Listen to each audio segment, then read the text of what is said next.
everyone, welcome back to Rosie Sews Modern Vintage. It's great to have you here.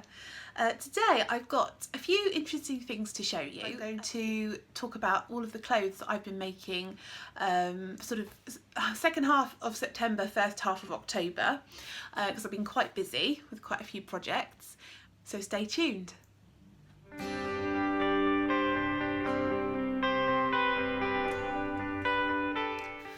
So first of all, before I talk about any of those things that I've just mentioned, I want to say thank you all for your feedback as regards the backdrop to my videos. Basically, everybody seems to really like the dresser, and it is nice to have that behind me. So I have decided this is going to be my permanent place now. So all of my videos hopefully will always be filmed here. Anyway, on to the more important stuff, what I have been making. I did some pattern testing for Sew Me Something, and I've also done a couple of Minerva projects with their gifted fabric. And also, as you've seen me talk about a few episodes back, I was also involved in the Swap Share Sew challenge, and I was partnered up with a couple of ladies, and so I've made some things for that as well. So the first project that I wanted to show you is the dress that I made for the Sew Me Something launch of the Hippolyta dress. I think that's how you pronounce it. They asked me to be a pattern tester. Now, when I first saw the pattern, I'll pop a picture of it up here now, I thought, I'm really not sure about this because I don't think it's really my normal style, so I don't know if I'm going to be able to do it justice. And then I was having a look at a few vintage patterns of Batwing dresses, which I'll also put a picture up here, and I thought actually I could make this work. So what I did was I decided to lengthen the, as you can see, it was actually supposed to be like tunic length above the knee, and I lengthened it. I added 10 inches to the length to turn it into a dress. I'll also pop a picture up here of me wearing it. So as you can see, it does have a lot more length. However, it just didn't give me the 50s vibe. These lovely, I've got the dress here, these lovely Batwing sleeves are absolutely gorgeous, and I really love the way the seam goes from along the bust, from like there's the bust line there, and it sort of cuts halfway across the seam. I really love that, and I also absolutely loved doing my first proper collar. So this I had to put in a collar stand and then the actual collar piece, and I really enjoyed all of that. It was great fun, very satisfying to do, and not as complicated as I thought it would be. However, I definitely didn't get the 50s vibe for it. It was much more 80s, which is what Jules from Sew Me Something had said it was inspired to be, is like an 80s vibe. So then I was in a bit of doubt as to whether I actually liked it, but I think the way I've styled it in these pictures with black leggings and red daps, Converse, I think makes it look nice. I really like that outfit. So in the end I managed to make it work, and it is a really lovely pattern. I've seen a lot of women make beautiful versions. The Crafty Professor, I think her name is, on Instagram made a purple silk one which was just stunning. I've seen another one colour blocked, so I think it was like bright yellow on the top panel to here, and then that was, I'm trying to remember now, I think it might have been pink, like a cerise pink, and that looked really amazing, especially on the lady because she was a lady of colour, and her dark skin with those bright neon colours just looked fantastic. So I have managed to make it work for myself, and I really love it in the end, but it was just one of those projects that I had to get my head round first. So yeah, so that was the Hippolyta, and I think that was probably the first thing I made out of this pile of stuff that I'm going to show you. So the second thing I want to show you is something that I made for one of my Swap Share Sew projects. I partnered up with two ladies for the competition. Obviously I'm not entering myself in the competition, and so I wanted to keep the projects fairly simple. So the first thing I did was a monetta hack. So I wanted to make a top version of the monetta. I was partnered with the lovely Sophie from Dilly Shambles Makes, and she chose the Moneta hack with this lovely stripy fabric, and I am absolutely thrilled with how this came up. I did the 3/4 sleeve version and the slash neck, and it really just fits me very well. I always feel jealous of people who on their YouTube videos they say, oh, I found the t-shirt pattern for me and now I'm not going to bother making any other t-shirts because this one fits me really well. And I've been really jealous of people because I've never found that. So I've tried the Tilly and the Buttons Agnes, which is really nice, but the neckline just doesn't suit me and it doesn't really fit me right, so I'd need to do some tweaks, which I'm willing to do. And I've also tried, my brain's gone blank now, but anyway, I've tried a few t-shirt patterns and none of them seem to really work for me. This one, totally in love with, and I should be making millions of these. So yeah, this is the length. I think I added 4 inches to the bodice length, and I think next time I would add another 1 or 2 inches as well, because it does come up quite short, but that's okay because I made it to go with my other Swap Share Save product, garment. Wait, before I go to that, this fabric is from Pound Fabrics and it was £1 a metre. They have the policy of, with their bargain fabrics, you have to buy 3 metres, but I mean, who cares when it's only £1 a metre? I mean, that's just crazy, isn't it? And that I've been really pleased with. The other thing that I made with that fabric is some little bibs for a friend's baby. I'll pop a picture up here because I haven't got them now, I've given them to her. So my second Swap Share Sew project was for, oh, I'm throwing all the coat hangers everywhere now. Should have taken them off first, shouldn't I? My very first, and definitely not my last, Tilly and the Buttons Cocoa. I'll insert a picture here again of me wearing it. I am so in love with this pattern. It's not strictly vintage. I think this definitely goes into the realms of granny chic for me, which I also like to wear. But it's just so comfy and makes me feel just really together. You know how you have outfits like that you just, if you don't know what to wear, you've just got those go-to items that you think, I always feel good in them. And this is definitely one of those for me. So I did the knee length version, and I did actually extend it by 1 inch as well because I am 5'8", so I'm a little bit taller, I think, than most people who the pattern is designed for.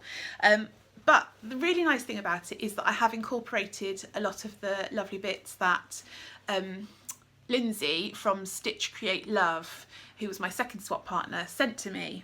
So for instance, in the pocket, she sent me some little, I think are they called charm squares, so for quilting I guess, but they were Liberty print.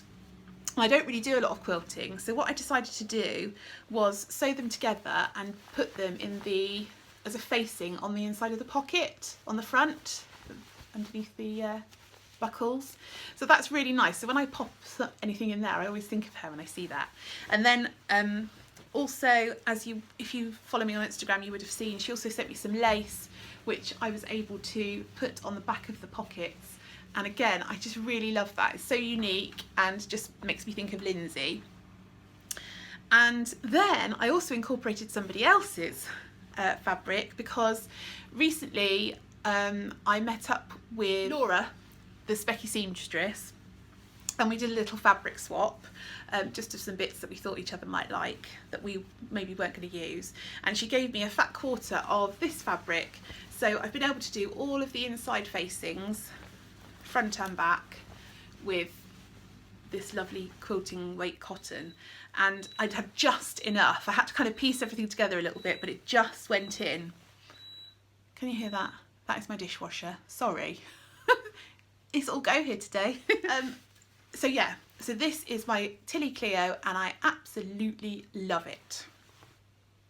Next project is my first Minerva this month, and I'm just about to go on holiday, so I've actually packed this skirt already because I'm taking it with me, and you'll understand why in a minute. But I've got some photographs here of me doing some posing and a little bit of video of me twirling so you can see. And so I was really drawn to this fabric, and normally I would not be interested in Disney themed fabric, but we are going to Disneyland Paris in a few days, and I don't know if you've ever heard of the phrase Disney bounding, but it basically means that because when you go into the parks, the Disney parks, you're not allowed to actually wear costumes. As an adult, you can't wear a costume. So what people do is something called Disney bounding, where they wear the colours and they use the inspiration of a character to dress as that particular character. So for instance, if you wanted to go as the Little Mermaid, you could wear a purple t-shirt to sort of go with the colour of her purple shell bra, and then you could wear like a green or a turquoise skirt, that kind of thing. And I did do that bound one time, and I had a flounder bag as well, which is a little bag that I got from Primark in the kids department actually. It was just a crossbody bag. He sort of sat on my hip, and that was really effective. So it doesn't have to be difficult. Anyway, I also thought that although it's really lovely to do Disney bounding, and I am planning a few outfits like that, it's also nice just to have Disney themed stuff, because while you're in the parks, everybody just loves it. The cast members love it, the characters that you meet love it, people who are also visiting, they also enjoy looking at other people's outfits. So when I saw this fabric on the list of choices for the Minerva bloggers, I went for it straight away. So I decided to make the Tilly and the Buttons Clements Skirt, which is in her book Love at First Stitch, and I'm really pleased with how it came up. I have made absolutely loads of these Clements skirts, so I kind of could do it quite quickly now without really thinking about it, but this, I just really love the way this came together. And I also made one for my daughter, so she's got a different style. She's actually chosen for hers the Freya pinafore dress, which was a free pattern from Simply Sewing magazine, I think, back a few years ago, and that shape really suits her because she's in that awkward age where she's 11 and she's not really the size to fit into children's clothes anymore, but she's not the shape to fit into women's clothes, so it's quite tricky finding things that not only fit her but also flatter her and make her feel good, because we all remember being 11, 12, don't we, and we all just felt so self-conscious and embarrassed all the time. So I work hard to try and find things that she feels really good in, and this skirt pattern she really loves, so that's nice. I've got that to go to. So I'm really looking forward to having some photos taken in the parks with the characters, and yeah, just sharing the Disney love really. I don't know how often I'll wear the skirt when I'm home, but you know, there's always the next trip to Disney. So anyway, so look out for the blog for that. I think that will be on Minerva's website. I think that will be well into the new year now. So at some point anyway, I'll tell you on Instagram when it's up. But that fabric made me very happy. So the next thing that I wanted to show you is this beautiful sweatshirt that I made from some more fabric from Pound Fabrics. And this is the Tilly and the Buttons Nora sweatshirt. I did the roll neck, high neck, I don't know what you would call it. I don't fold it over, I just wear it up. But yeah, I did the high neck, and then I used ribbing on the sleeves. If you saw my haul video from the Knitting and Stitching show, you'll know that I got this from there. And then because I didn't have quite enough ribbing for the bottom, I just did a band in the same fabric, and that actually worked really well. I did this in the longer length, so I cut it on the sort of not the high-low hair, on just the longer length all the way round, but it was really long on me, and I actually think part of that was just because I cut the longer length all the way round, but it was really long on me, and I actually think part of that was just because I cut it too big. So I did a size 8, but I think I probably should have done a size 7, if not a size 6. So anyway, so once that was all sewn up, I took a few inches off the length because I still wanted it to sort of be bum length, so it wasn't too short, but I didn't want it too long. I'm really pleased with it, and it was so easy. I mean, this is probably the easiest jersey thing I've ever sewn in my life. So simple. And at the time, because I'd done a few sort of more involved projects like the Hippolyta, this was quite welcome because it was just a bit of an easier make, and I think I did it in one evening. And this is my last make now for this video. And this was my second Minerva make. So this was I literally got this fabric about 4 days ago, and I was so excited because I really wanted to make this skirt that went straight onto the sewing machine as soon as I'd opened the packet. So it is it's a half circle skirt. This is the lovely fabric, this gorgeous tartan.